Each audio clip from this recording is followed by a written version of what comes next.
चलो छोकराओ, આજથી આપણે શરૂઆત કરવાના ચેપ્ટર નંબર 4 અને જે છે રાસાયણિક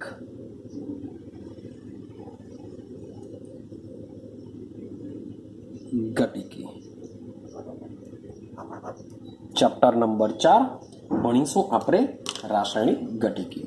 ચલો તો ચેપ્ટરની જો વાત કરીએ, ચેપ્ટર ખૂબ જ મહત્વનું અને ઇમ્પોર્ટન્ટ ચેપ્ટર છે. કારણ કે તમે બોર્ડમાં જોશો, તમે ગુજકેટની એક્ઝામમાં જોશો, તમે JEE નીટ કન્સેપ્ટ પર જોશો તો આ ચેપ્ટરના ક્વેશ્ચન તમને જોવા મળશે ને મળશે જ, ને તે પણ મજાના જોવાના મળશે.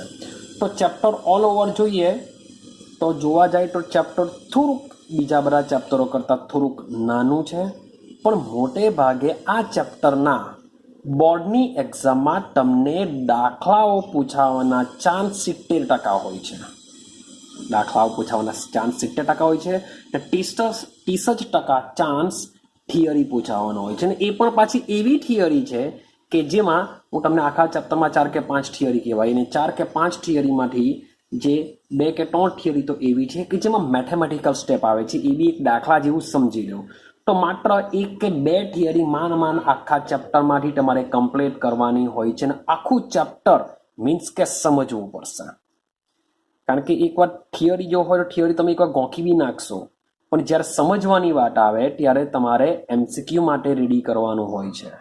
ને સાથે સાથે એના દાખલાને સમજવા માટે પણ, દાખલા ગણવા માટે પણ બધા સૂત્ર છે એ પણ યાદ રાખવા પડશે. તો મજાનું ચેપ્ટર છે ઓલ ઓવર, મીન્સ કે મજા આવી જશે જો ધ્યાન આપો તો, જો ખબર પડે તો. બાકી તો જો શરૂઆત જો સારી ન થઈ તો તમારો અંત પણ આ ચેપ્ટર માટે સારો ન થશે. તો આખું ચેપ્ટર એકબીજાને કનેક્ટેડ છે. એક પણ વિડીયોઝ, એક પણ થિયરી વચમાં તમે ગેપ પાડી નહીં શકો, કારણ કે ગેપ પાડવા જશો તો ઘણું બધું ગુમાવી લેશો. ક્લિયર છે? તો ટ્રાય કરાવું કે આ જે ચેપ્ટર છે, ચેપ્ટર કોઈ બી હિસાબે સીધું સિમ્પલ તમારા દિમાગમાં ઉતરી જાય, તમને કોઈ પણ તકલીફ નહીં પડે એવા પ્રયત્નો આપણા રહેશે. તો જેટલું ચાલે છે એટલું સમજતા રહેજો કે જેથી તમને પ્રોબ્લેમ નહીં પડે. ડન? ચાલો તો શરૂઆત કરીએ આજથી આપણે રાસાયણિક ગતિકી. આઈ થિંક સો આ ચેપ્ટરમાંથી લગભગ 7 માર્ક્સનું તમારી બોર્ડની એક્ઝામમાં નીકળતું હોય છે, પણ તે છતાં બી આપણે જોઈ લેશું. પણ લગભગ તો 7 માર્ક્સનું છે. 4 માર્ક્સનો ક્વેશ્ચન અને 3 માર્ક્સના MCQ, અથવા 3 માર્ક્સનો ક્વેશ્ચન અથવા 4 માર્ક્સના MCQ, આ રીતના તમારા થશે. ક્લિયર? હું જે વાત કરું છું આ એ બોર્ડની એક્ઝામ માટેની વાત કરું છું. મીન્સ કે સ્કૂલ લેવલ પર જે પહેલી એક્ઝામ લેવાતી હોય છે તેમાં મે બી વધારે માર્ક્સનું હોઈ શકે, તેમાં મે બી 2 માર્ક્સના ક્વેશ્ચન બી નીકળી શકે. પણ હું તમને જે વાત કરું છું એ શાના માટે વાત કરું છું? બોર્ડની એક્ઝામ માટે વાત કરું છું. ચાલો તો જે બી છે ચેપ્ટર શાનું છે? રસાયણ વિજ્ઞાનનું છે. ચેપ્ટર છે રસાયણ વિજ્ઞાનનું. અને રસાયણ વિજ્ઞાનમાં વૈજ્ઞાનિકોને ઇન્ટરેસ્ટ હોય છે કે એક પદાર્થનું બીજા પદાર્થમાં રૂપાંતર કરવામાં ઇન્ટરેસ્ટ ધરાવતા હોય છે. વૈજ્ઞાનિકો શું કરતા હોય છે? એક પદાર્થનું રૂપાંતર બીજા પદાર્થમાં રૂપાંતર કરવામાં ઇન્ટરેસ્ટ રાખતા હોય છે. અથવા તો કંઈ નવું સંયોજન બી બનાવવું હોય તો બી શું કરશે? એક પદાર્થ લેશે અને એમાંથી કંઈક વસ્તુ નવું બનાવવાનો પ્રયત્ન કરશે. તો પદાર્થનું બીજા પદાર્થમાં રૂપાંતર કરવા માટે અથવા તો કંઈક નવું બનાવવા માટે એમણે શું કરવી પડશે? રાસાયણિક પ્રક્રિયા કરવી પડશે. પરંતુ જો આપણે રાસાયણિક પ્રક્રિયાની જો વાત કરીએ તો કોઈ પણ વૈજ્ઞાનિક રાસાયણિક પ્રક્રિયા માટે 3 બાબતો ધ્યાનમાં રાખવી પડશે. બરાબર સમજો કે વૈજ્ઞાનિકો દ્વારા જે રાસાયણિક પ્રક્રિયાઓ કરવામાં આવે છે તો વૈજ્ઞાનિકો હંમેશા રાસાયણિક પ્રક્રિયામાં 3 વસ્તુ શોધવાનો પ્રયત્ન કરે છે. પહેલી વસ્તુ કે ભાઈ જે રાસાયણિક પ્રક્રિયા થશે, જે રાસાયણિક પ્રક્રિયા કરવામાં આવે છે એ રાસાયણિક પ્રક્રિયા થશે કે નહીં, રાસાયણિક પ્રક્રિયા થશે કે નહીં એ જાણવાનો પ્રયત્ન કરશે. તો ભાઈ આ ક્વેશ્ચનનો આન્સર જો મેળવવો હોય સાયન્ટિસ્ટોએ તો એ લોકોએ કયા શાસ્ત્ર પાસે જવું પડશે? ઉષ્માગતિશાસ્ત્ર પાસે જવું પડશે. કે કોઈ પણ રાસાયણિક પ્રક્રિયા થશે કે નહીં થશે એ જો તમારે નક્કી કરવું હોય તો આ ક્વેશ્ચન કયા શાસ્ત્રને પૂછવો પડે? ઉષ્માગતિશાસ્ત્રને પૂછવો પડે. કેમ? કારણ કે ઉષ્માગતિશાસ્ત્ર મુજબ જો ડેલ્ટા જી નું મૂલ્ય શૂન્ય કરતા વધારે હોય, શબ્દ બોલું છું, શૂન્ય કરતા વધારે હોય તો ભાઈ પ્રક્રિયા આપમેળે થશે નહીં. તમે 11 સાયન્સમાં ભણીને આવ્યા છો. સેમ જો રિએક્શન માટે ડેલ્ટા જી નું મૂલ્ય શૂન્ય કરતા ઓછું હોય તો ભાઈ પ્રક્રિયા કેવી હશે? સ્વયંસ્ફુરિત હશે, એટલે કે આપમેળે થશે. અને જો ડેલ્ટા જી નું મૂલ્ય 0 હોય તો આ પ્રક્રિયા શું હોય છે? સંતુલનમાં હોય છે. તો ભાઈ કોઈ પણ રાસાયણિક પ્રક્રિયા થશે કે નહીં થશે એ જાણવા માટે શું કરવું પડશે? સાયન્ટિસ્ટોએ ઉષ્માગતિશાસ્ત્રને પૂછવું પડશે અને ઉષ્માગતિશાસ્ત્ર દ્વારા પેલી જે રાસાયણિક પ્રક્રિયા છે એના માટે ગિબ્સની મુક્ત ઉર્જામાં થતો ફેરફાર શોધવો પડશે અને એના દ્વારા પ્રક્રિયા થશે કે નહીં થશે એની ઇન્ફોર્મેશન મળી જશે. ચાલો બીજો પોઈન્ટ, માન લો કે પ્રક્રિયા થાય છે, પ્રક્રિયા આપમેળે થાય છે એવું માની લઈએ. તો જો પહેલો જો આન્સર મળી જાય તો પછી બીજો આન્સર શોધવાનો પ્રયત્ન કરશે.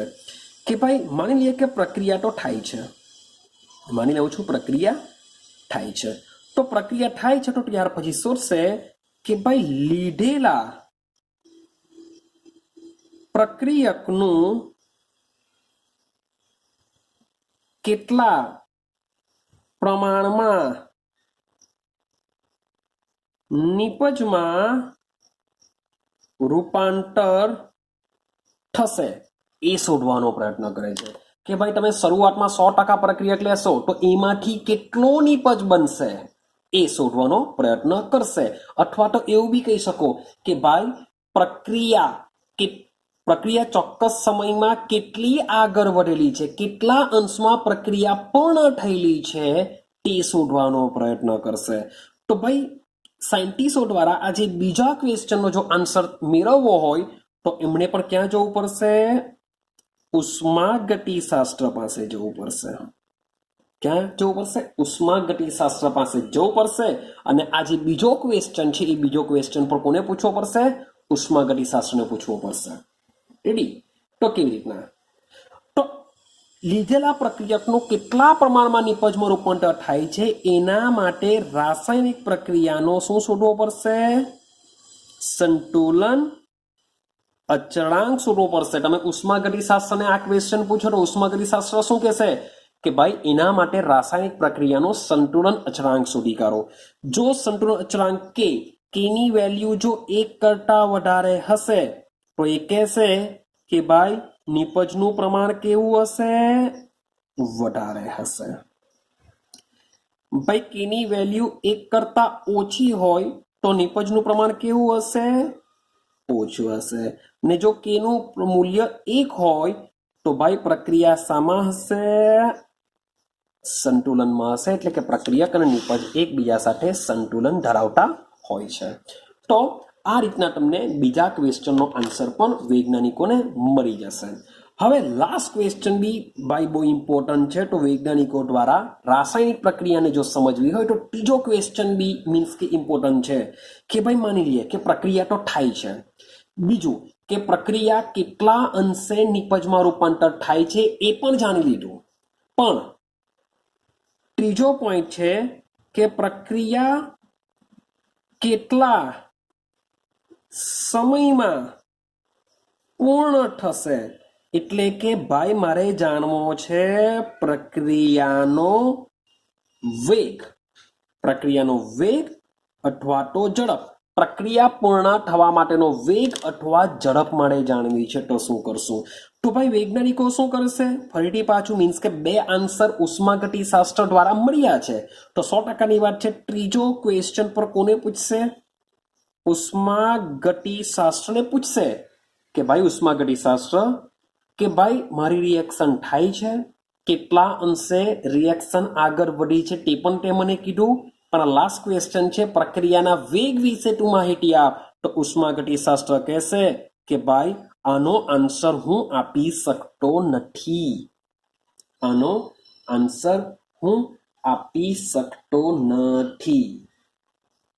આઈડિયા આવે છે કઈ? મીન્સ કે ઉષ્માગતિશાસ્ત્ર દ્વારા આ પ્રક્રિયા કેટલા વેગથી આગળ વધે છે તેનો આન્સર ઉષ્માગતિશાસ્ત્ર આપી શકતો નથી. આટલું ક્લિયર થયું? તો ભાઈ જે પ્રક્રિયાનો જે વેગ છે એ પ્રક્રિયાનો વેગ એ ખૂબ જ ઇમ્પોર્ટન્ટ છે.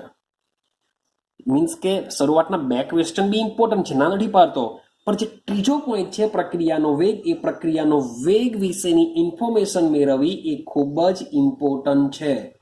કેમ? શા માટે ઇમ્પોર્ટન્ટ છે? અને સાથે સાથે એના પર અસર કરતા પરિબળો પણ સમજવા પડશે. એને રિલેટેડ એના વેગ પર અસર કરતા પરિબળોને પણ આપણે શું કરવા પડશે? સમજવા પડશે. જેમ કે એક્ઝામ્પલ સમજો. માની લઈએ આપણે ખોરાક બનાવીએ છીએ, તો આપણે જે ખોરાક બનાવીએ છીએ એ ખોરાક બગડતો અટકાવવા અથવા કેટલા સમય પછી બગડશે, અથવા ખોરાકને બગડવાથી કેવી રીતના ઓછો કરી શકાય, એટલે કે ભાઈ બગડવાનો જે વેગ છે એ વેગ કેવી રીતના ઘટાડી શકાય. તો આ એક પ્રકારનો ક્વેશ્ચન થયો. માન લો કે તમે ડેન્ટિસ્ટ પાસે જાઓ, રૂટ કેનલ કરાવો છો, તો એમાં દાંતનું શું બનાવવામાં આવશે? એક બીબું બનાવવામાં આવશે. દાંતનું શું કરવામાં આવશે? બીબું બનાવવામાં આવે. અથવા તો માન લે કે દાંતમાં શું પડેલું છે? પોલાણ પડેલું છે. એ પોલાણની અંદર તમારે પુરાણ કરવાનું છે. તો એ જે પુરાણ કરવા વાળો જે પદાર્થ છે એ પદાર્થનો સેટિંગ વેગ કેટલો હશે એ પણ જાણવો ખૂબ જ જરૂરી છે. નહીં કે જેવું ભાઈ ડોક્ટર બનાવશે ને એવું જો જામી જતું હોય તો દાંતમાં પોલાણ થઈ શકતું નથી. અથવા તો દાંતમાં પુરાણ કરવા માટે જે પદાર્થ રાખ્યો છે એ ભાઈ લાંબા સમય સુધી એવો ને એવો જ રહેશે તો એનું પોલાણ થવાનું નથી. માટે જે પુરાણ કરવા માટેનો જે પદાર્થ છે એ આપણે કેવો રાખીએ, અથવા તો એનો સેટિંગ વેગ કેવો હશે કે જેથી એ તરત જામી જાય. તો આ બધા પ્રકારના ક્વેશ્ચન બી ઇમ્પોર્ટન્ટ છે. ચલો આપણે બાઇક લઈ લઈએ, તો બાઇકમાં શું આવશે? એનું એન્જિન આવશે. એન્જિનમાં શું થતું હોય છે? ભાઈ દહન થતું હોય છે. પેટ્રોલનું જે આપણે ઈંધણ કહે છે એ ઈંધણનું દહન થાય છે. તો ભાઈ આ ઈંધણ કેટલા વેગથી દહન પામે છે તે પણ જાણવું પડે. હવે તમે વિચારો, માન લો કે આપણે બજાજની ગાડી લઈએ ડિસ્કવર, બહુ એવરેજ આપે. સિટી 100 લઈ લો, સોરી ફોર ધેટ, સિટી 100. તો એવું કહેવાય કે સિટી 100 સૌથી વધુ એવરેજ આપે, પણ એની ઝડપ કેટલી હશે? બહુ ઓછી હશે. એની સ્પીડ બહુ ઓછી હશે તો જ એ માઇલેજ એટલે કે એવરેજ આપી શકે. એની જગ્યાએ આપણે માની લઈએ કે કાવાસાકી નિંજા 1000 સીસી HR લઈ લઈએ. HR મીન્સ કે મોડેલ નંબર છે જે 1000 સીસી ધરાવે છે, તો કાવાસાકી નિંજા લઈ લઈએ. હવે તમે વિચાર કરશો તો એની જે માઇલેજ છે બહુ ઓછી છે, પણ એની સ્પીડ કેવી હશે? ખૂબ જ વધારે હશે. તો એના એન્જિનમાં જે ઈંધણ, બંનેના એન્જિનમાં ઈંધણનું દહન થવાનું, તો પેલા સિટી 100માં ઈંધણમાં દહન કેવું થવાનું? ઓછા પ્રમાણમાં થશે, જેથી એની સ્પીડ ઓછી હશે. જ્યારે કાવાસાકી નિંજામાં શું થવાનું? ઈંધણનું દહન વધારે પ્રમાણમાં થશે. તો આ જે બધા કેટલું દહન થાય છે એના પર નિયંત્રણ કરવું હોય એ પણ ક્યાં જવું પડશે? મીન્સ કે એના વેગ પર જવું પડશે આપણે. તો આ જે બધા ક્વેશ્ચનો છે, મીન્સ કે આ બધા જ ક્વેશ્ચનો રાસાયણિક પ્રક્રિયાના શાના પર સંકળાયેલા છે? વેગ દ્વારા સંકળાયેલા છે. માટે એવું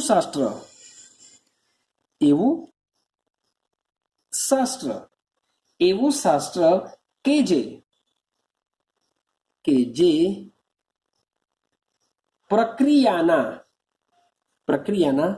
વેગ અને તેની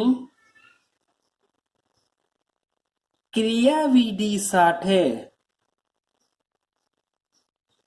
સંકળાયેલું હોય એવું શાસ્ત્ર કે જે પ્રક્રિયાના વેગ અને તેની ક્રિયાવિધિ સાથે સંકળાયેલું હોય તેને કહેવામાં આવે છે રાસાયણિક.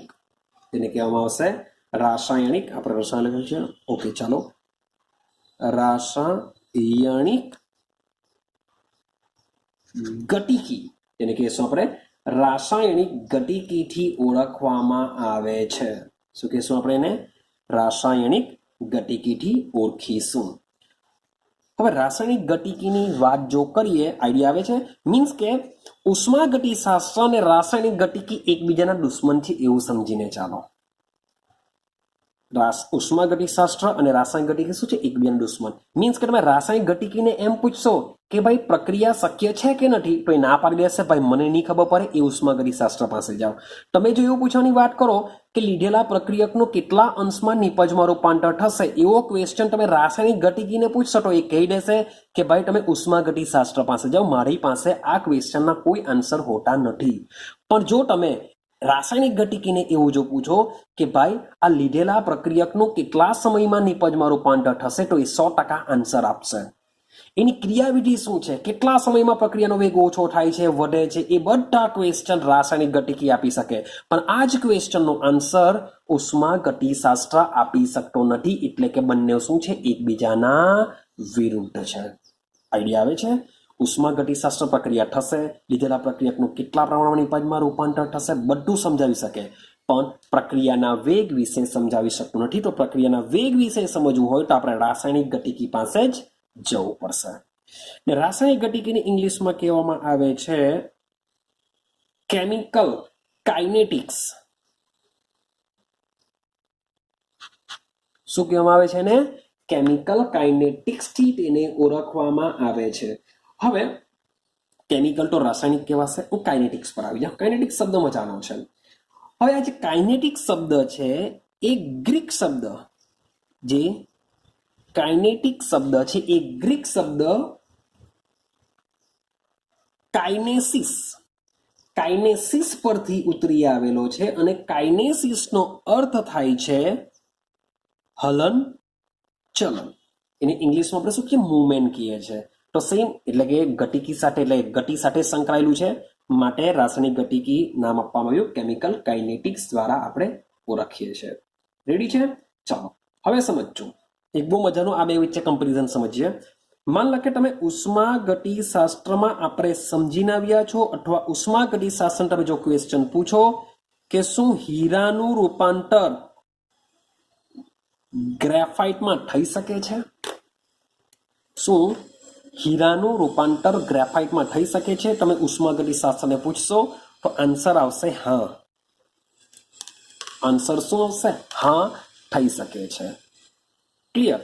પણ આ જ વસ્તુ તમે રાસાયણિક, માત્ર ગતિકી લખું છું, શબ્દ સમજી લેજો, રાસાયણિક ગતિકી. જો આ જ ક્વેશ્ચન તમે રાસાયણિક ગતિકીને પૂછશો તો એ કહેશે કે ભાઈ હીરાનું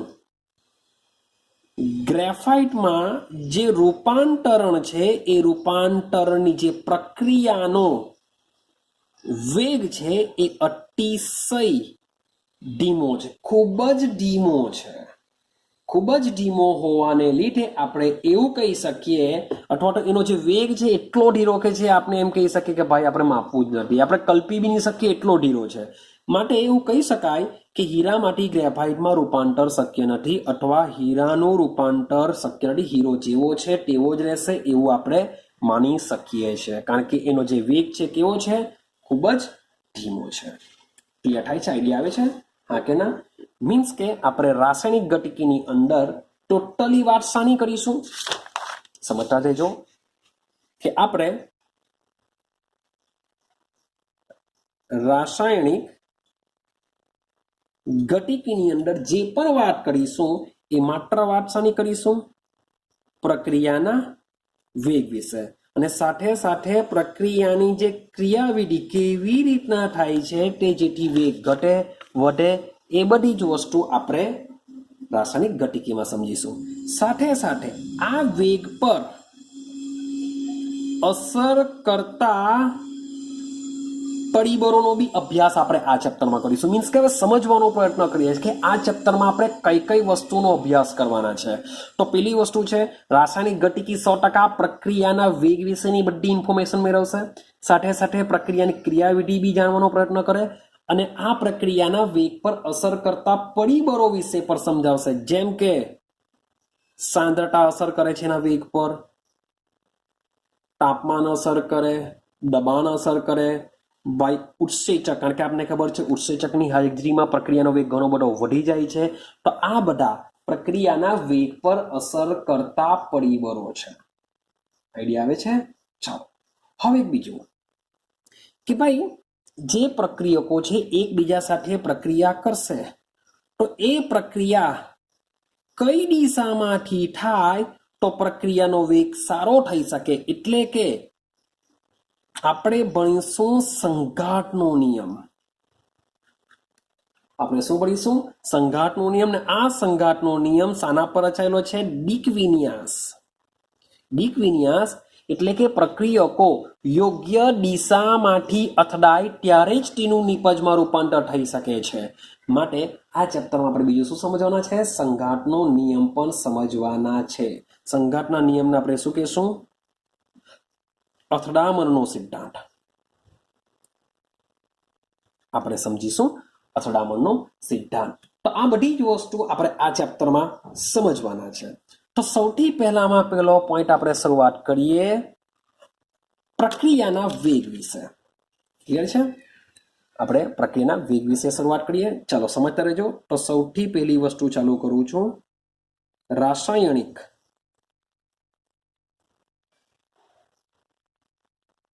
પ્રક્રિયાનો વેગ.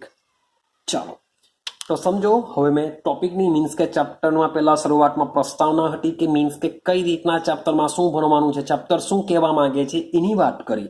હવે ચેપ્ટરની અંદર પહેલો પોઈન્ટ લઈએ છીએ આપણે રાસાયણિક પ્રક્રિયાનો વેગ. મેં તમને પહેલા કીધેલું છે ચેપ્ટરમાં મોટે ભાગે 70% એના દાખલાઓ પૂછાય છે, 30% થિયરી પૂછવાનો ચાન્સ છે. ને થિયરી બી કઈ જ હશે તે હું તમને કહી દેવા કે ભાઈ આ થિયરી ઇમ્પોર્ટન્ટ છે. તેમાંથી 2 થિયરી મેં તમને ચોખ્ખું કીધેલું છે કે એ પણ દાખલા જેવી જ છે ને કરવાની જ છે. મીન્સ કે લાસ્ટ યરના બોર્ડના એક્ઝામમાં પણ એ જ થિયરી નીકળેલી હતી. ક્લિયર? તો થઈ જશે. મીન્સ કે બહુ ઇઝી ચેપ્ટર છે, એના ક્વેશ્ચન બી ઇઝી છે, પણ થોડીક પ્રેક્ટિસની જરૂર હોય છે. ચાલો તો શરૂઆત કરીએ રાસાયણિક પ્રક્રિયાનો વેગ. પ્રક્રિયાના વેગને સમજવાનો પ્રયત્ન કરીએ. તો ભાઈ એવું કહેવાય છે કે જે રાસાયણિક પ્રક્રિયા હોય છે એ 3 પ્રકારે થાય છે. રાસાયણિક પ્રક્રિયા કેટલા પ્રકારે થાય? 3 પ્રકારે. એક એવી પ્રક્રિયા હોય છે અતિ ઝડપી પ્રક્રિયા. એક અતિ ઝડપી પ્રક્રિયા. એક હોય છે ખૂબ ધીમી પ્રક્રિયા અને એક હોય છે મધ્યમસર.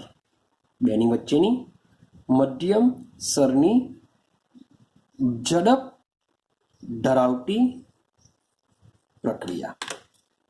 ક્લિયર છે? 3 જાતની પ્રક્રિયાનો વેગ હોય છે. એક હોય છે અતિ ઝડપી પ્રક્રિયા, એક હોય છે ખૂબ જ ધીમી પ્રક્રિયા અને એક હોય છે મધ્યમ સ્તરની ઝડપ ધરાવતી પ્રક્રિયા. હવે વાત કરીએ સૌથી પહેલા અતિ ઝડપી પ્રક્રિયા. માની લેવું કે હું લઈ લઉં છું NaOH, બેઝ લઈ લઉં છું. આની અંદર તમે HCl નાખો તો તમને આઈડિયા છે કે બનશે NaCl વત્તા H2O. સર આટો રિએક્શન અમે કરેલી છે, અમને આવડે છે. પણ તમે વિચાર કરશો કે આ જે રિએક્શન છે એ 10⁻⁹ નેનોસેકન્ડ આટલી સ્પીડથી થાય છે. અરે 1 સેકન્ડ બી નહીં થવા દેશે. વિચાર કરો, 1 સેકન્ડ તો બહુ બધો સમય કહેવાય. 10⁻⁹ એટલે કે નેનો સેકન્ડની અંદર આ રિએક્શન થાય છે. Nano second. આઈડિયા આવે છે? તો એકની બાજુ, એકની નીચે એટલે એકના છેદમાં એકની બાજુમાં 9 મીંડા મૂકી દો. જે આન્સર આવશે ને એટલા આન્સરમાં રિએક્શન થઈ જાય. એટલે કે આ જે તટસ્થીકરણની જે પ્રક્રિયા છે, બધી તટસ્થીકરણ પ્રક્રિયા કેવી હોય છે? ખૂબ જ ઝડપી હોય છે. ખૂબ જ એટલે ખૂબ જ ઝડપી હોય છે. સાથે સાથે બીજી એક એક્ઝામ્પલ લઈએ. માની લો કે મારી પાસે છે સિલ્વર નાઇટ્રેટ. સિલ્વર નાઇટ્રેટ એની રિએક્શન કરાવો સોડિયમ ક્લોરાઇડ સાથે, તો તમને આઈડિયા હશે, તમે 11 સાયન્સમાં પ્રેક્ટિકલ કરીને આવ્યા હશે કે તમને AgCl વત્તા NaNO3 આ જે AgCl છે એ સફેદ અવક્ષેપ તરીકે તમને મળતા હોય છે, હા કે ના? તો આ જે રિએક્શન છે જેવું તમે AgNO3 NaCl માં એડ કરો અથવા NaCl AgNO3 માં એડ કરશો એટલે સીધા તરત જ તમને શું મળી જશે? AgCl ના સફેદ અવક્ષેપ મળી જશે. તો આ જે પ્રક્રિયા છે એ પ્રક્રિયા બી શું છે? ખૂબ જ ઝડપી થતી હોય છે. આઈડિયા આવે છે? ચાલો, હવે આ જે પ્રક્રિયા છે એટલી ઝડપી થાય છે કે આવી પ્રક્રિયાનો જે વેગ નક્કી કરવો હોય તો વેગ નક્કી કરવા માટે માનવ દ્વારા બનાવેલા જે ઇન્સ્ટ્રુમેન્ટ છે, જે સાધનો છે એ બિચારા કેવા પડી જતા હોય છે? નબળા પડી જતા હોય છે, કારણ કે એટલી ઝડપી થાય છે. એકદમ ચોક્કસ એનો વેગ જાણી શકો થોડોક અઘરો બની જતો હોય છે, માટે આ હોય છે અતિ ઝડપી પ્રક્રિયા. ત્યાર પછી બીજી વાત કરીએ ખૂબ ધીમી પ્રક્રિયા. આપણે વાત કરીએ ખૂબ ધીમી પ્રોસેસ એટલે કે એવી પ્રોસેસ કે જેને થવા માટે ખૂબ જ વધારે સમય લાગતો હોય છે, એવી રિએક્શન સમજવાનો પ્રયત્ન કરીએ. ચાલો, તો સૌથી પહેલા સૌથી ધીમામાં ધીમી જો પ્રોસેસ હોય તો નાઇટ્રોજન N2 અને ઓક્સિજન વચ્ચે થતી પ્રક્રિયા. તો તમે કહેશો સર આપણે પી વિભાગમાં ભણીને આવ્યા છે કે નાઇટ્રોજન અને ઓક્સિજન એકબીજા સાથે જોડાઈને ઘણા બધા ઓક્સાઇડ બનાવે છે, N2O, NO, N2O, N2O2, N2O3, N2O5 વગેરે જેવા નાઇટ્રોજનના જુદા જુદા ઓક્સાઇડ જોવા મળે છે. તમે કહ્યું કે રાસાયણિક પ્રક્રિયા ખૂબ જ ધીમી છે, તો ભાઈ તમને વાતાવરણમાં ઢગલો N2 ને ઢગલો O2 એઝ અ ગેસ અવસ્થામાં પડેલો હોય છે. યાદ કરાવો આંકડો 78%, યાદ કરાવ 21%, આટલો ઢગલો પડેલો છે.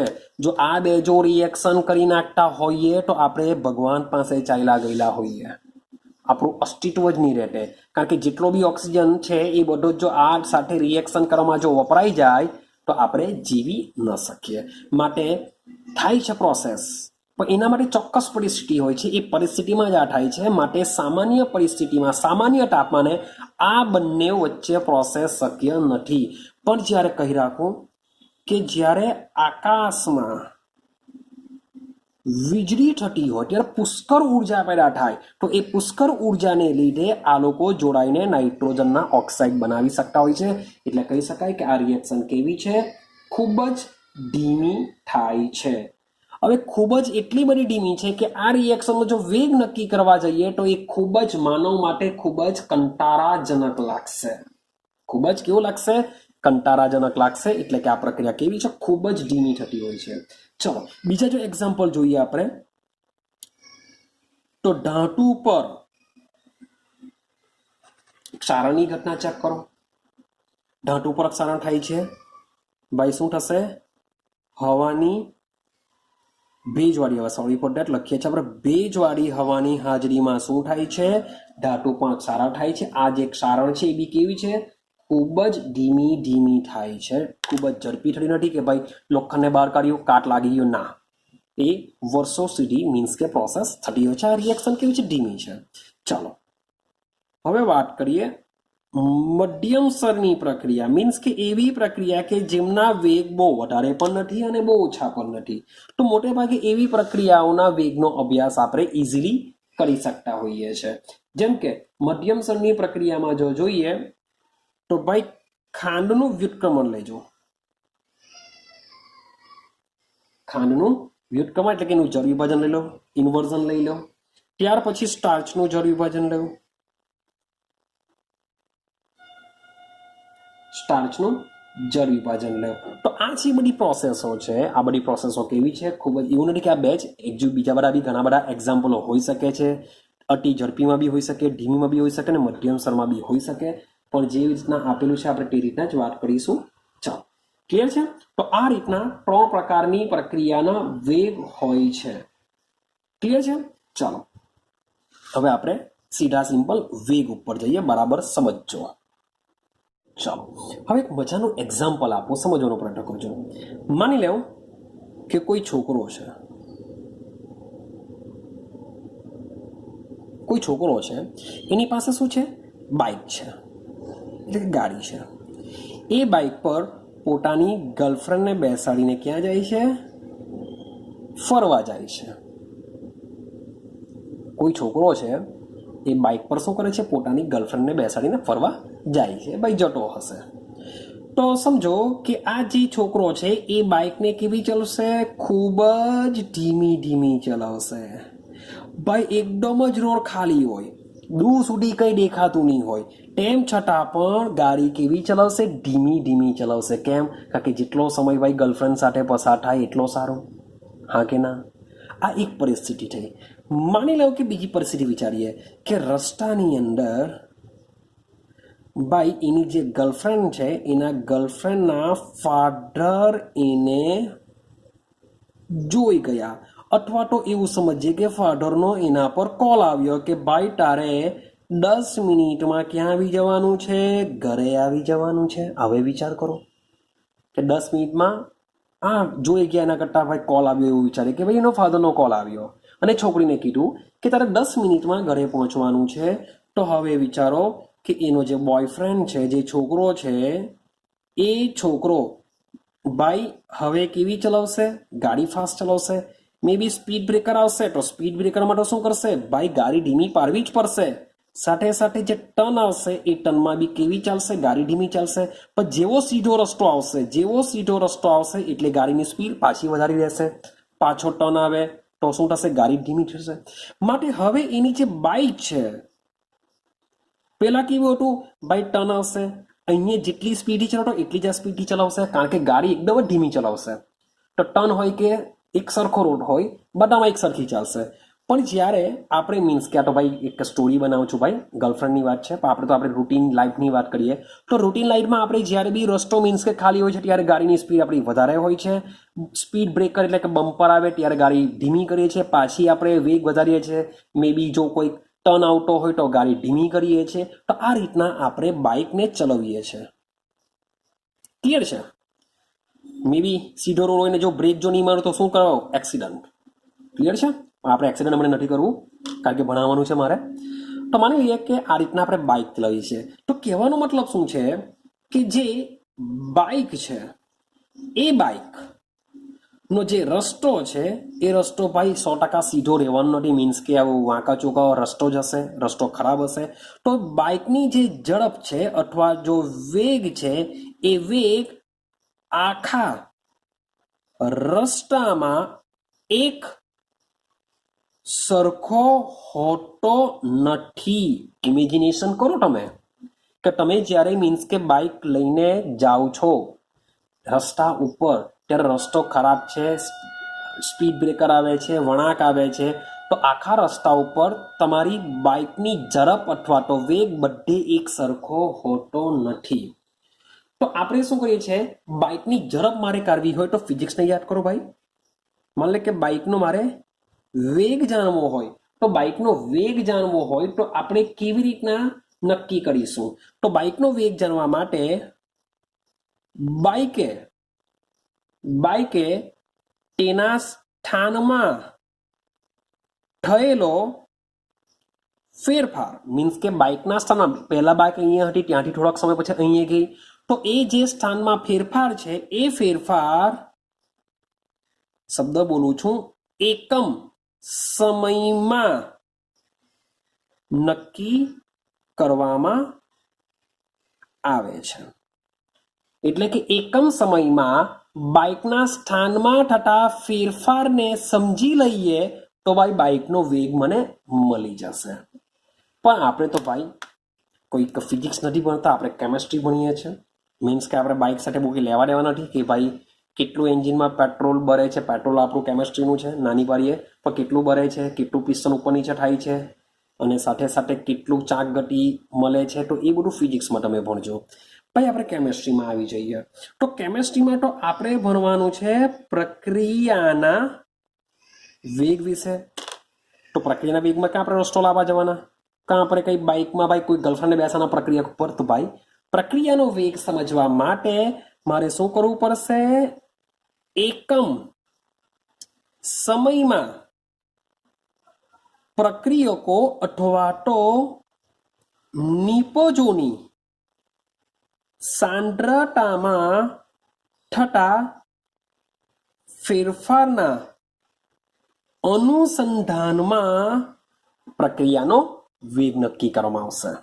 આઈડિયા આવે છે કંઈ કે પ્રક્રિયાનો જે વેગ છે કેવી રીતે નક્કી કરીશું? તો પ્રક્રિયકો અથવા નિપજોની જે સાંદ્રતામાં ફેરફાર થાય છે એના માટે કેટલો સમય લાગે છે? તો ચોક્કસ સમયમાં પ્રક્રિયકો અથવા નિપજોની સાંદ્રતામાં જે ફેરફાર થાય છે એના આધારે આપણે શું કરી શકીએ? પ્રક્રિયાનો વેગ નક્કી કરી શકીએ છીએ. ક્લિયર છે? હવે 2 પોઈન્ટ બરાબર સમજજો. 2 પોઈન્ટ બરાબર સમજવાનો વાત કરજો. સૌથી પહેલા એક કોમન રિએક્શન લેવું છું. શું લેવું છું? કોમન રિએક્શન લઈ લઉં છું. મારો આર આવશે ભાઈ તો ને બનાવું છું પી. રોશન પટેલ આરપી. ભાઈ રોશન પટેલ નથી યાદ રાખવાનું. તો આર મીન્સ કે શું છે? રિએક્ટન્ટ. રિએક્ટન્ટ નો મતલબ શું થાય? Sorry for that. પ્રક્રિયકો. P means what? પ્રોડક્ટ એટલે કે શું? નિપજ. તો ભાઈ કેમિસ્ટ્રીની અંદર આ મુજબની રિએક્શન થતી હશે. રિએક્ટન્ટ માંથી પ્રોડક્ટ બનતું હશે. એટલે કે પ્રક્રિયકનું રૂપાંતર શામાં થતું હોય છે? નિપજમાં થતું હોય છે. હવે સમજો કે કોઈ સમય શરૂઆત કરીએ આપણે. માન લો કે શરૂઆતમાં મેં કોઈ પ્રક્રિયક લીધો. તો શરૂઆત છે એટલે કે માન લો કે હજુ રિએક્શન કરવાની શરૂઆત થઈ નથી. ટી બરાબર 0 સમય છે. રિએક્શન સ્ટાર્ટ જ નથી થઈ. તો રિએક્શન સ્ટાર્ટ થઈ જ નહીં હોય તો ભાઈ તમારા બીકરની અંદર, માન લો કે બીકર કે વોટ એવર જેમાં બી તમે રિએક્શન કરાવતા હોય તેમાં માત્ર ને માત્ર કોણ હશે? માત્ર શરૂઆતમાં કોણ હશે? પ્રક્રિયક જ હશે. શરૂઆતમાં શું હશે? પ્રક્રિયક હશે. પણ જેમ જેમ સમય પસાર થતો જાય, 1 સેકન્ડ 2 સેકન્ડ 3 સેકન્ડ કે 1 કલાક 2 કલાક 3 કલાક 4 કલાક વોટ એવર, જેમ જેમ સમય પસાર થતો જાય તેમ તેમ નિપજ શું થતી જશે? બનતી જશે. એટલે કે પ્રક્રિયામાંથી શું બનતી જશે? નિપજ બનતી જશે. જો પ્રક્રિયકનું રૂપાંતર નિપજમાં જો થતું રહે, પ્રક્રિયકનું રૂપાંતર જો નિપજમાં થતું રહે તો ભાઈ જેમ જેમ સમય પસાર થશે તેમ તેમ પ્રક્રિયકની સાંદ્રતા સમય સાથે, શબ્દ બોલું છું, સમય સાથે શું થતી જાય? ઘટતી જાય. બોલો હા કે ના? કે જેમ જેમ સમય પસાર થતો જશે તેમ તેમ પ્રક્રિયકનો જે જથ્થો છે, જથ્થો નિપજ બનાવવા માટે વપરાતો જશે. જથ્થો મીન્સ કે સાંદ્રતા. તો પ્રક્રિયકની સાંદ્રતા શું થશે? ધીમે ધીમે વપરાતી જશે. અને સાથે સાથે આ જે નિપજ છે એ નિપજની સાંદ્રતા સમય સાથે વધતી જશે. એટલે કે આની સાંદ્રતા ઘટતી જાય અને આની સાંદ્રતા વધતી જશે. કારણ કે આપણે પ્રક્રિયાનો વેગ નક્કી કરવાનો છે ને પ્રક્રિયાનો વેગ પ્રક્રિયકો અથવા તો નિપજોની સાંદ્રતામાં થતા ફેરફાર દ્વારા જ નક્કી કરી શકાય. તો સૌથી પહેલા સમજવું પડશે કે પ્રક્રિયા દરમિયાન પ્રક્રિયકોની સાંદ્રતા ઘટતી જતી હોય છે અને નિપજોની સાંદ્રતા વધતી જતી હોય છે. આટલું ક્લિયર થયું? હા કે ના? તો અહીંયા આના પરથી 2 પોઈન્ટ લખું છું કે જોજો, કોઈ પણ એક પ્રક્રિયકની સાંદ્રતા નો વેગ, કોઈ પણ એક પ્રક્રિયકની સાંદ્રતાનો વેગ, અથવા બીજો પોઈન્ટ સમજજો, કોઈ પણ એક નિપજની સાંદ્રતાનો વેગ, નિપજની સાંદ્રતાનો સાંદ્રતાનો વધારાનો વેગ. તો આપણે આ 2 વસ્તુને સમજવી પડશે કે પ્રક્રિયકની સાંદ્રતાના, અહીંયા લખી દઉં છું, ઘટાડાનો વેગ મીન્સ કે આપણે પ્રક્રિયકો દ્વારા જો સમજવાનો પ્રયત્ન કરીશું તો પ્રક્રિયકોની સાંદ્રતાનો વેગ કેવો થશે? ઘટતો જશે. મેં તમને મને સમજાવ્યું તેમ. અને સાથે સાથે નિપજની સાંદ્રતાનો વેગ કેવો થતો જશે? વધતો જશે. ક્લિયર છે? ચાલો સમજો. ફરીથી પાછું એક એક્ઝામ્પલ લઉં છું. માની લો કે મારી પાસે આર થી પી એક રિએક્શન છે, કાલ્પનિક એટલે કે આવી કોઈ કલ્પના કરેલી છે કે આવી કોઈ રિએક્શન થાય છે. હવે બરાબર સમજો, માની લો કે મેં શરૂઆતમાં, કારણ કે આનો જથ્થો પહેલેથી ખબર હોવો જોઈએ ને, તો જ આપણે કેટલો જથ્થો ઘટ્યો છે, નિપજનો જથ્થો કેટલો બન્યો છે એ આપણે જાણી શકીએ. તો શરૂઆતમાં મેં જે પ્રક્રિયક લીધેલો છે એ મેં લીધેલો છે 1 મોલ પ્રક્રિયક, એટલે કે મેં આર લીધેલો છે. ક્લિયર છે? અને આ રિએક્શન પરથી એવું કહી શકું કે ભાઈ આમાંથી 1 મોલ નિપજ એટલે કે પ્રોડક્ટ બનશે. એટલે કે જ્યારે રિએક્શન પૂરી થશે એટલે આ બનશે. તો 1 મોલ મેં પ્રક્રિયક આ લીધેલો છે અને 1 મોલ નિપજ પી ઉત્પન્ન થઈ શકે છે. હવે માન લો કે મેં તમને પહેલા કીધું કે એકમ સમયમાં, સમયના અનુસંધાનમાં જ આપણે સાંદ્રતા નક્કી કરી શકીએ. બોલું છું, સમયના અનુસંધાનમાં. માન લો કે મારી પાસે કોઈ એક સમય લઈ લો, કોઈ બી એક સમય. માન લો કે મારી પાસે t1 સમય છે. t બરાબર 0 સમય માત્ર પ્રક્રિયક હશે, પણ જેવો કોઈ સમય તમે નક્કી કરશો, માન લો કે 5 કલાકમાં પૂરી થાય છે, તો 1 કલાકમાં બી તમે સાંદ્રતા શોધી શકો, 2 કલાક પછી બી શોધી શકો, 3 કલાક પછી બી શોધી શકો, વોટ એવર કોઈ બી સમયે શોધી શકો છો. તો માન લો કે કોઈ એક ચોક્કસ સમય મેં t1 લીધો, તો આ t1 સમયે જે પ્રક્રિયક છે, પ્રક્રિયકની સાંદ્રતા માની લેવું, પ્રક્રિયકની સાંદ્રતા માન લો કે R1 છે, અને સાથે સાથે જે ઉત્પન્ન થયેલી જે નિપજ છે એની સાંદ્રતા હું P1 લઈ લઉં. થઈ ગયું આટલું? અને આ જ સાંદ્રતા કોઈ અન્ય સમય t2 એ નક્કી કરું, અન્ય સમય t2 એ નક્કી કરું, તો અન્ય સમય t2 એ પ્રક્રિયક R ની સાંદ્રતા ધારી લેવું કે ભાઈ એ R2 હશે, અને જે નિપજ છે એ નિપજની સાંદ્રતા કેટલી હશે? P2 હશે, એવું હું માનીને ચાલુ છે.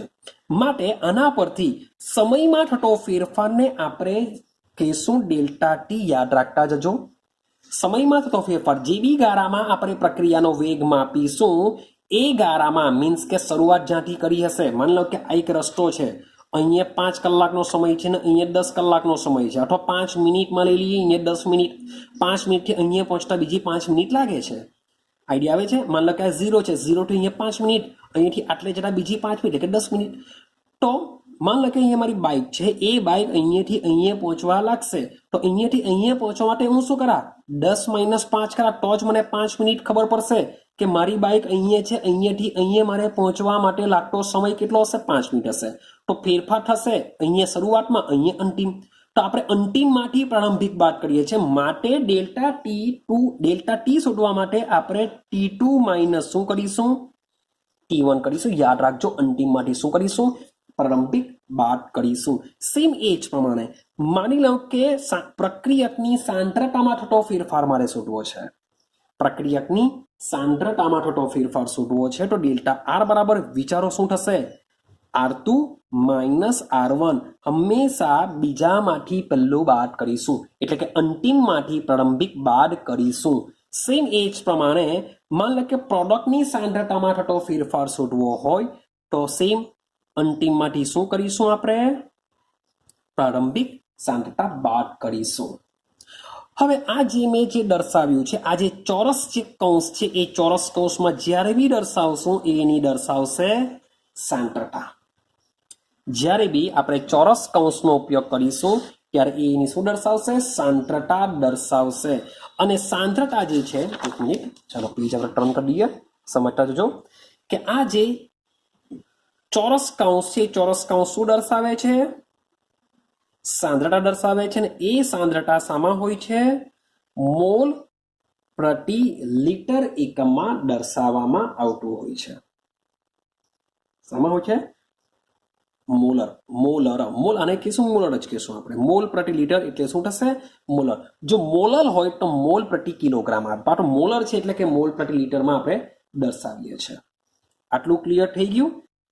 બીજી એક વસ્તુ તમને કહી દઉં, માન લો કે જરૂરી નથી કે બધા સોલિડ જ હોય કે લિક્વિડ જ હોય, પણ માન લો કે કોઈ પ્રક્રિયા વાયુમાં હોય તો એની સાંદ્રતાને દર્શાવવા માટે આપણે દબાણનો ઉપયોગ કરીશું, ને એ દબાણ શામાં હશે? પાસ્કલ અથવા તો વાતાવરણમાં આપણે નક્કી કરીશું. ક્લિયર થયું આટલું? ચાલો હવે બરાબર સમજવાનો પ્રયત્ન કરજો હું શું કહેવા માંગુ છું. તો આ જે વસ્તુ આપણે કોઈ ચોક્કસ સમય નક્કી કર્યો, ડેલ્ટા ટી લીધો, ડેલ્ટા આર લીધો, ડેલ્ટા પી લીધો. હવે મેં તમને કીધેલું છે કે જેમ જેમ પસાર થશે, જેમ જેમ સમય પસાર થશે તેમ તેમ પ્રક્રિયકની સાંદ્રતા ઘટતી જાય છે અને સાથે સાથે નિપજની સાંદ્રતા વધતી જાય છે. તો આપણે લખી શકીએ કે ભાઈ આર ની સાંદ્રતા ઘટવાનો વેગ અથવા તો આરના અદ્રશ્ય થવાનો વેગ. કારણ કે એકચ્યુઅલી આર જેટલો છે એ આરનું રૂપાંતર શામાં થાય છે? પીમાં થાય છે. માટે આરના અદ્રશ્ય થવાનો વેગ અથવા તો આરની સાંદ્રતા ઘટવાનો વેગ. તો કેવી રીતે દર્શાવી શકાય? યાદ રાખજો. તો આરના અદ્રશ્ય થવાનો વેગ ઇઝ ઇક્વલ ટુ આરની સાંદ્રતામાં થતો ઘટાડો છેદમાં તે માટે લાગતો સમય. આવું લખું છું, તે માટે લાગતો સમય અથવા તો આરની સાંદ્રતામાં ઘટાડો થવા માટે એ જેટલો સમય લેશે એવું બી લખી શકો, એટલે કે લીધેલો સમય. બંને વસ્તુ બધું કોમન છે. તો આરની સાંદ્રતામાં થતો ઘટાડો તેને દર્શાવવા માટે આપણે ડેલ્ટા આર દ્વારા જ નક્કી કરી શકીએ. ડેલ્ટા આર ને લાગતો સમય એ પણ શું હશે? ડેલ્ટા ટી હશે. પણ એક વસ્તુ યાદ રાખજો, જે હું લખું છું અહીંયા લખીશું માઇનસ. શું લખ્યું છું? માઇનસ. શા માટે માઇનસ? એનો રીઝન છે કે એની સાંદ્રતામાં શું થાય છે? ઘટાડો થાય છે. તો સાંદ્રતામાં ઘટાડો થતો હોવાને લીધે આ જે સૂત્ર મૂકી છે કે પ્રક્રિયકની, શબ્દ બોલું છું, પ્રક્રિયકનો અદ્રશ્ય થવાનો વેગ અથવા તો પ્રક્રિયકની સાંદ્રતામાં ઘટાડો થવાનો જે વેગ છે એને minus delta R by delta T વડે દર્શાવીશું. સેમ એ જ પ્રમાણે પીના દ્રશ્ય થવાનો વેગ સમજીએ. જે પી બને છે તો એ પી નો વેગ શું થશે? તો સમજો સેમ.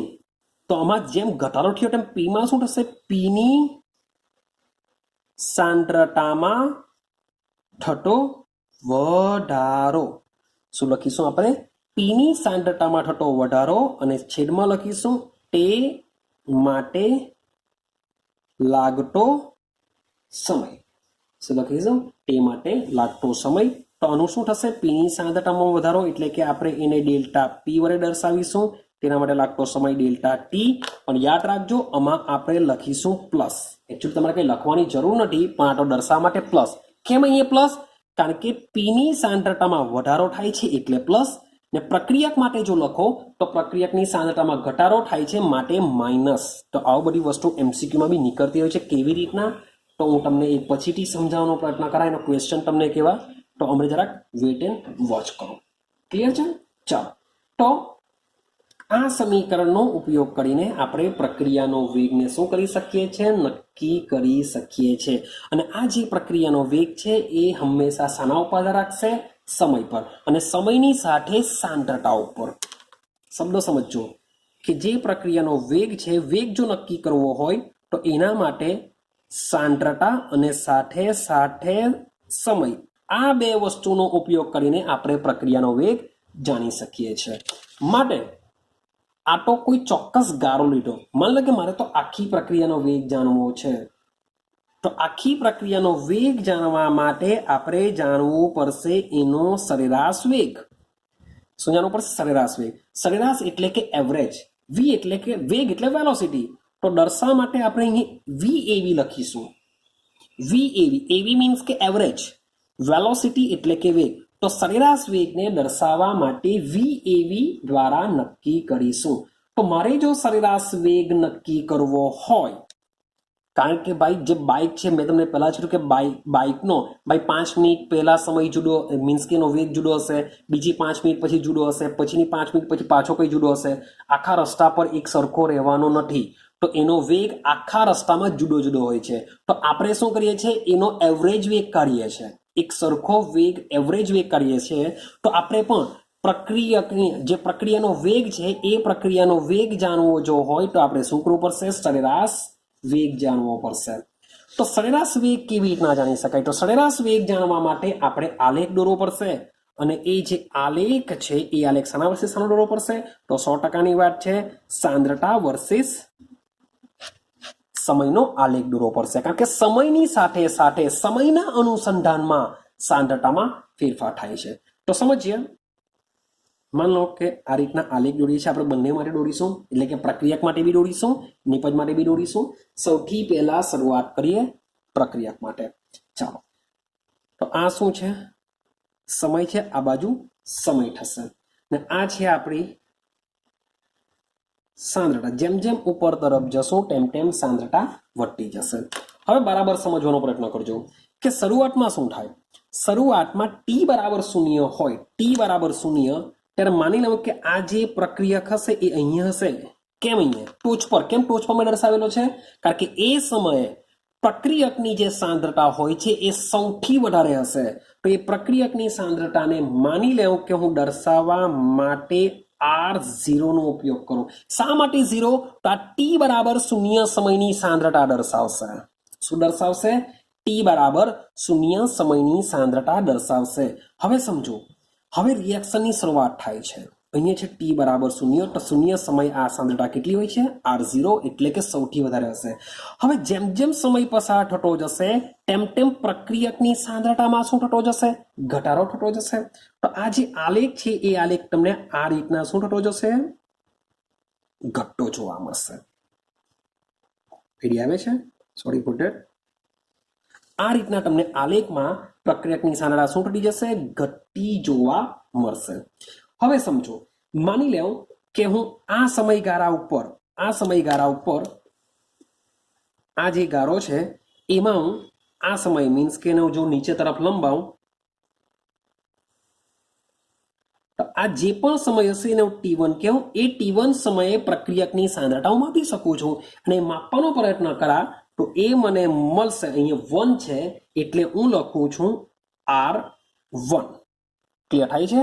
ચાલો, હવે પાછો માની લો કે થોડોક સમય મેં જવા દીધો અને હું આ સમય પર જાણવાનો પ્રયત્ન કરું છું. તો આ સમય માની લો કે T2 હોય તો આ સમયે જે સાંદ્રતા હશે એ સાંદ્રતા કેટલી હશે પ્રક્રિયકની? માની લો કે R2 હશે.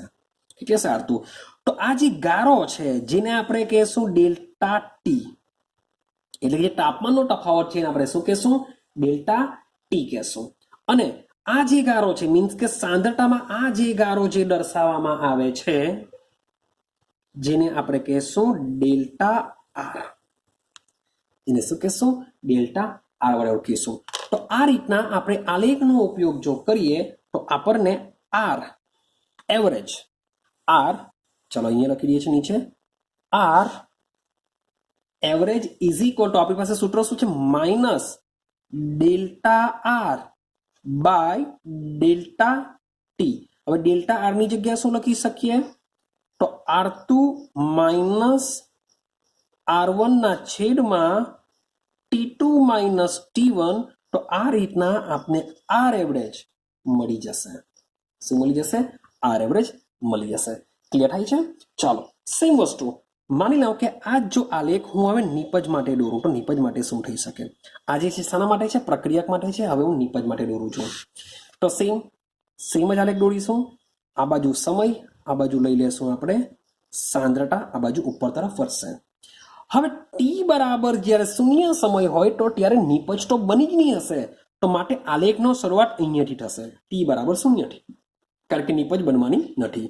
હવે થશે શું? જેમ જેમ સમય પસાર થશે તેમ તેમ શું થશે? નિપજ બનતી જશે. તો એનો આલેખ આ રીતના હોય છે કે સમય જેમ જેમ વધતો જશે તેમ તેમ નિપજનું પ્રમાણ વધતું જશે. હવે સેમ માન લો કે મારી પાસે આ પહેલો લઈ લઉં, અહીંયા હું માપું છું તો ટી બરાબર 1 લઈ લઉં કે આ સમયે નિપજની સાંદ્રતા માપું છું. તો એ સાંદ્રતાએ અહીંયા જે T1 સમયે આ જે સાંદ્રતા હશે એ સાંદ્રતાને આપણે શું કહેશું? R1 કહેશું. માન લો કે હું આ સમયે પાછી સાંદ્રતા માપું છું એટલે કે T2 સમયે સાંદ્રતા માપવાનો પ્રયત્ન કરું તો એ જે સાંદ્રતા હોય છે અહીંયા કેટલી હશે? R2 હશે. તો આ જે ગારો છે જેને આપણે શું કહેશું? ડેલ્ટા આર કહેશું અને આ જે સમયગાળો છે એ સમયગાળાને આપણે શાનાથી ઓળખીશું ડેલ્ટા ટી વડે ઓળખી શકીએ છીએ આઈડિયા આવે છે તો એના પરથી સેમ આપણે આર એવરેજની વાત કરીએ આર એવરેજ શું થશે તો આર એવરેજ બરાબર થશે plus delta P by delta T થશે બાય ડેલ્ટા પી નો મતલબ શું થાય P2 માઇનસ P1 છેદમાં T2 માઇનસ T1 તો આનો ઉપયોગ કરીને આપણે નિપજની બી સાંદ્રતા શોધી શકીએ છીએ આઈડિયા આવે છે અને આ જે સાંદ્રતાઓ હોય છે સાંદ્રતા શામાં હોય છે મેં તમને અગાડી જ વાત કરી સાંદ્રતાનો જે એકમો હોય છે એ મોલ પ્રતિ લીટર હોય છે મોલ પ્રતિ લીટર હા મતલબ કે સરેરાશ વેગની વાત કરીએ સરેરાશ વેગનો એકમ શું થઈ શકે સરેરાશ વેગનો એકમ શું થઈ શકે તો વિચારો આપણે જીબી લઈએ છીએ ઉપર સાંદ્રતા લઈએ છીએ એટલે કે R2 માઇનસ R1 એટલે કે સાંદ્રતા P2 માઇનસ P1 એટલે કે સાંદ્રતા વધે ઘટે એ છોડી દઈએ સાંદ્રતા છે ને છેદમાં શું હશે સમય હશે વોટ એવર જે બી મને આન્સર મળશે એટલે સાંદ્રતા છેદમાં સમય મળશે સાંદ્રતા છેદમાં સમય મને મળશે તો સાંદ્રતાનો એકમ છે મોલ પ્રતિ લીટર અને સમયનો એકમ માની લઈએ કે હું હમણાં સેકન્ડ લઈ લઉં